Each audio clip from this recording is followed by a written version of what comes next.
TGBO, la coupure électrique mondiale, épisode numéro 14, jour 60 ou jour 68. Auteur, Amar Belmostefawi. Artiste, illustratrice, Karen Gallego. N'oubliez pas de partager ce contenu avec vos proches. Bonne écoute et bon visionnage à vous. Jour 60. Retour au domicile familial avec l'explorateur. Nous avons fini par arriver au domicile familial avec l'aventurier. Ma mère et mon petit frère ne l'avaient jamais vu, mais il a été accueilli comme il se doit. Mon frère, tout comme ma mère, furent heureux de nous revoir vivants et en bonne santé. Bien qu'amaigris, ils étaient sains et saufs. Mon petit frère avait pris soin de ma mère. Il avait eu cette chance de ne pas faire usage de la violence avec son arc de compétition qu'il manie à merveille. Par contre, aucune trace de ma cousine et de mes deux petites cousines. Toutes les trois étaient bien arrivées chez ma mère avec les vélos que nous leur avions laissés. Par contre, ma cousine a jugé opportun de rejoindre mon autre cousine qui était enceinte, en espérant apporter une aide précieuse au couple après l'accouchement de ma grande cousine. Nous ne savions pas si elles étaient arrivées à bon port chez ma grande cousine. Par contre, en rétablissant l'électricité dans l'est du pays, nous espérions au moins pouvoir les joindre par téléphone ou par les réseaux sociaux. Mon petit frère et ma mère étaient impatients que nous leur racontions ce qui s'était passé lors de notre périple. Malheureusement, nous leur avons expliqué que nous ne pouvions rester et que nous devions repartir le lendemain matin. Nous avions en effet trouvé le moyen de rétablir la situation et nous voulions le faire le plus rapidement possible. Mon frère ayant une blessure au pied, il a préféré ne pas être de la partie et soigner ce qui devenait handicapant pour lui marcher. Nous nous sommes précipités sur les omelettes que ma mère nous a cuisinées. Jour 61, direction la machine 1 avec l'aventurier. Avec l'explorateur, nous avons repris le chemin. Cette fois-ci, nous étions deux à reprendre la route. Cela m'a fait bizarre de me retrouver sans mon frère. Tout comme moi, mon frère savait qu'en étant avec l'explorateur, j'étais entre de bonnes mains et que je ne manquerais ni d'eau ni de nourriture. Cette personne exceptionnelle avait tout de même sécurisé notre route. Notre mission ? Mettre en fonction le cube 1 à proximité du centre pénitentiaire et retourner au domicile familial. Durée de la mission ? 2 jours maximum, aller-retour compris. Nous devions être le plus furtifs possible et je devais suivre le rythme infernal de l'aventurier. Cela n'allait pas être une mince affaire. Nous sommes arrivés à notre objectif dans la soirée.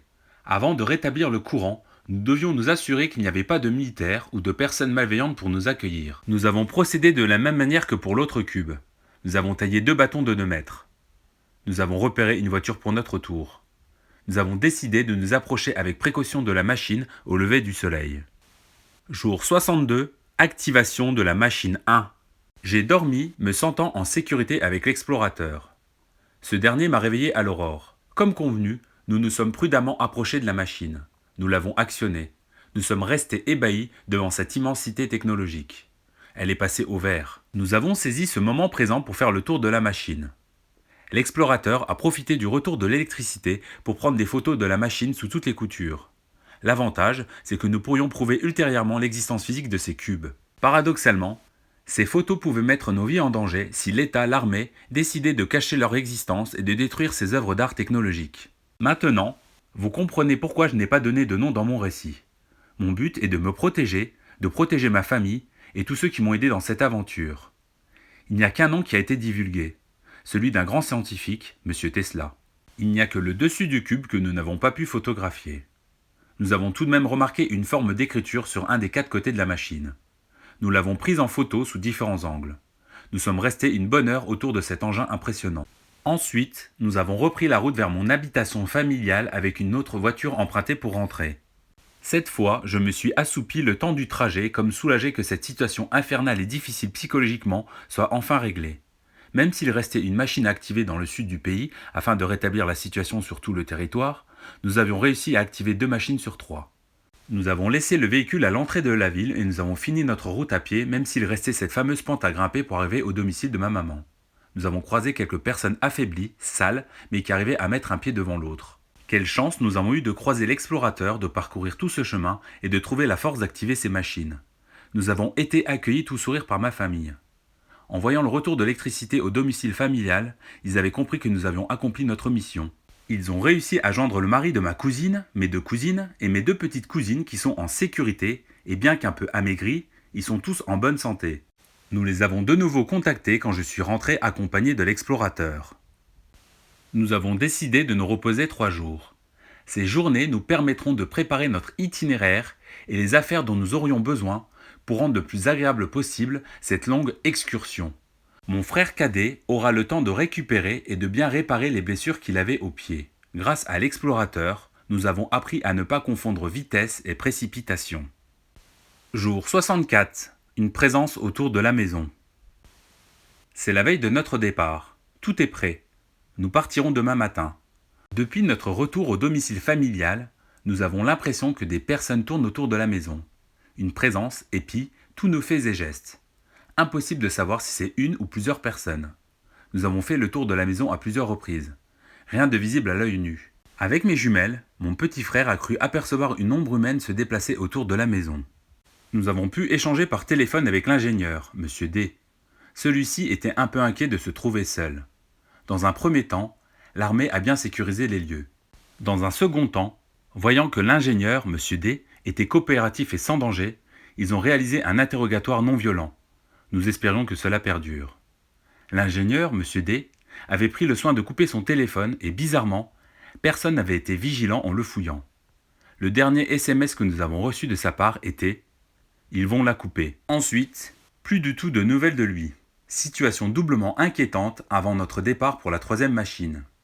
L'impression d'être surveillé au domicile familial et le dernier SMS de l'ingénieur, Monsieur D, ne paraissaient pas de bon augure pour le futur. Jour 65, le Titan. Jour du départ. Une personne est venue frapper à la porte. Un homme au regard vide, non expressif. Nous étions sur nos gardes. Cet homme possédait un tatouage tribal autour de son gros bras musclé. Comment une personne pouvait avoir ce gabarit après plus de 2 mois de coupure d'électricité?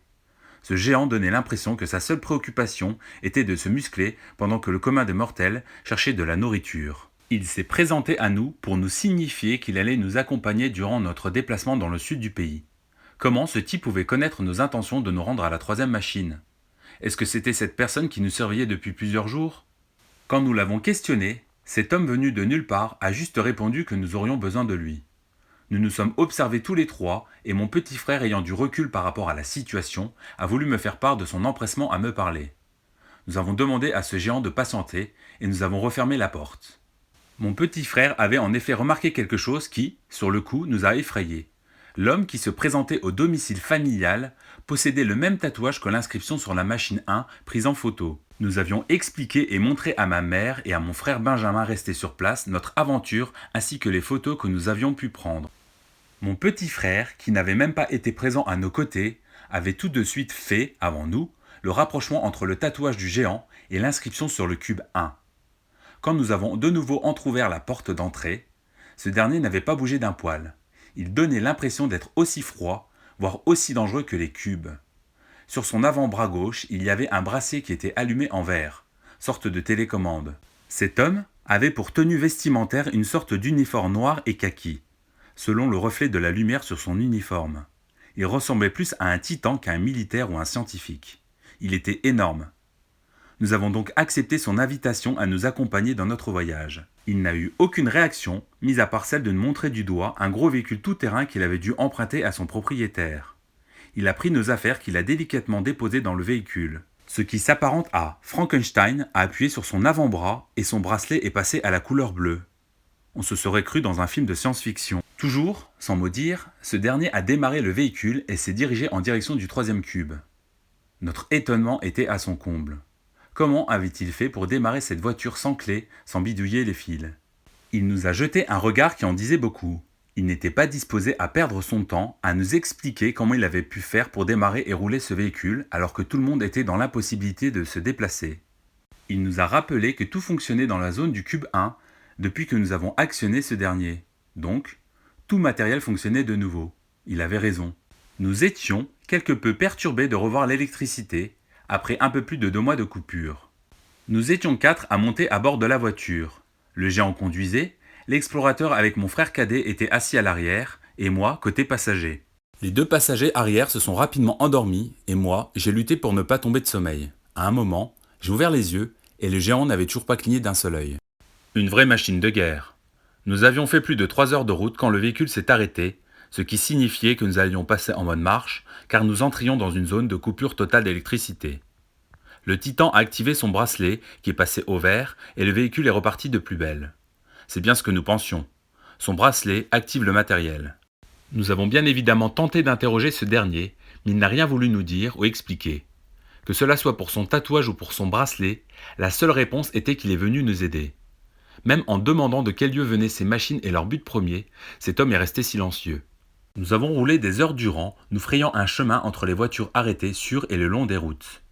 En fin de journée, alors que nous étions détendus, nous sommes arrivés dans ce qui semblait être une zone protégée. Nous avons essuyé plusieurs coups de feu. Nous nous en sommes miraculeusement sortis indemnes. La voiture était criblée de balles tout au niveau du moteur. Nous avons réussi à nous éloigner suffisamment de cette zone pour décharger nos affaires et continuer à pied. La peur était dans nos regards, sauf dans celle du géant. Vu la précision des tirs, nous savions qu'ils auraient pu nous loger une balle dans la tête chacun. Nous n'avons pas traîné des pieds. Nous savions que nous faisions face à des professionnels. Nous ne le savions pas encore, mais nous étions déjà encerclés. Le géant nous a dit qu'il reviendrait nous aider. Il a appuyé sur un bouton de son bracelet et il est passé en mode camouflage. Il a posé sa grosse main sur mon épaule alors qu'il était invisible et il s'est évaporé dans la nature. C'était la première fois que je voyais ce genre de tenue permettant de rendre une personne furtive.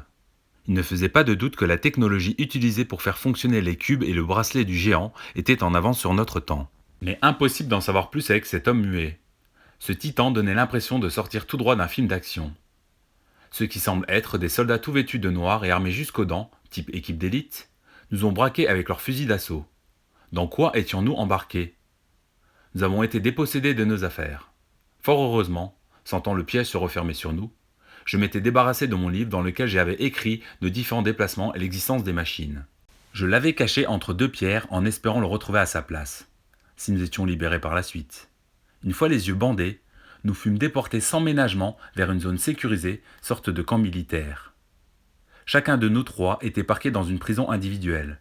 Tour à tour, nous avons été interrogés sur notre provenance, le but de notre déplacement. Le point sur lequel ils ont le plus insisté, c'est de savoir comment nous avons fait pour faire rouler notre véhicule. Nous avions prévu cette situation et nous devions tenir la même version.